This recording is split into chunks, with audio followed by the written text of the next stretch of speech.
Let's jump into this first story. Behold, one of the most absurd articles you will ever see from the week. Why are Republicans so concerned about grooming? I just want to pause real quick. What a great question. This headline should make it clear to any and everyone that there are two distinct universes that exist in terms of morality. There is no conservative, post-liberal, libertarian, civil libertarian, whatever, who would question why grooming is bad. But apparently, to the establishment left, to the corporate left, Democrat, whatever, and many leftists who would defend this, they're outright just like, why are you mad about your kids being groomed? Yeah. The morality is just it's parallel realities. The most charitable possible interpretation you could give to this article is that he's essentially saying that this grooming isn't happening and it's moral hysteria, right? And that seems to be what he delineates in this article. So yeah, here's the question. Why would Republicans be concerned about grooming? Is it the case that Florida tried to pass or did pass a parental rights and education bill that said you can't talk to 4 to 8-year-olds about sexuality, then tell them don't tell your parents after you have a conversation with them about sexuality and perverted ideas, and then the entire media said that was wrong and we should oppose it? Wait, it is. So it's perfectly reasonable. But let's make sure we preface this with, there was a bill that was passed in Florida. It says classroom instruction on orientation and identity is prohibited kindergarten through 3rd grade or in a manner that is not age appropriate. It further clarifies that in any instance of treatment given to a child for mental, medical, or physical reasons, the parents must be informed, and the school and its employees can't encourage children to withhold information and must provide information to parents on certain issues. The parents have a right to sue.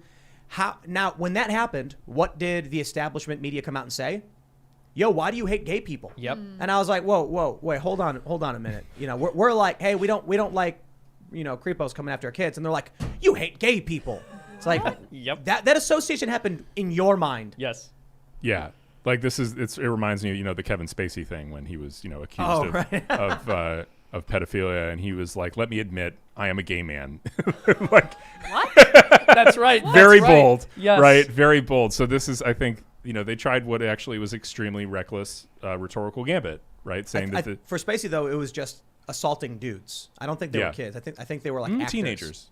Were they underage? I'm pretty sure, that there was some reports of him trying to like seduce underage males. Oh yeah. Well, that's the case. Yeah, so that was why it was like I'm going to admit I'm a gay man was such a joke. Right? Yeah, like everyone's like, did you do it? And he goes, I'm gay. Yeah. And they're like, okay, dude. Not responsive, bro. Don't know what that has to do. So yeah, right. Well, so here's what I would say about this article. I'm not interested in trying to give the benefit of the doubt to people who would call all of us fascists or Nazis or white supremacists. Mm-hmm. So when they read an article that says, why are Republicans so concerned about grooming?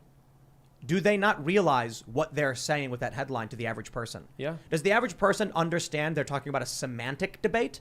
And I'm not going to go ahead and assume that.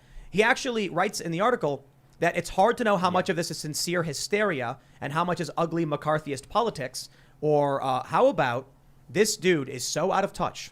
The left is so in favor of grooming, they can't see it as grooming or being bad. That's what I'm saying. Yeah. I think this spawns from guidance counseling in high school. When I went to high school, it was like, if you're getting abused at home, you can come talk to the guidance counselor, and in confidentiality, they'll report it to the police for you, kind of thing. So like your parents aren't going to destroy you for, and that's what I think this mentality is like. If you think you're trans and you're 6, then then it's abusive for your parent to tell you it's not mentality, and so they're trying to do this behind the parent's back because they don't want the kid to suffer abuse. But it's not the same thing. It's not abuse. Look, these parents are going to be with these children for 79 years. Well, probably the parents will die before then, but let's just say average life expectancy, 55 years. Average, 55 to 60 years, the parents will be with their children their entire lives. How about that? The teachers, 1 year.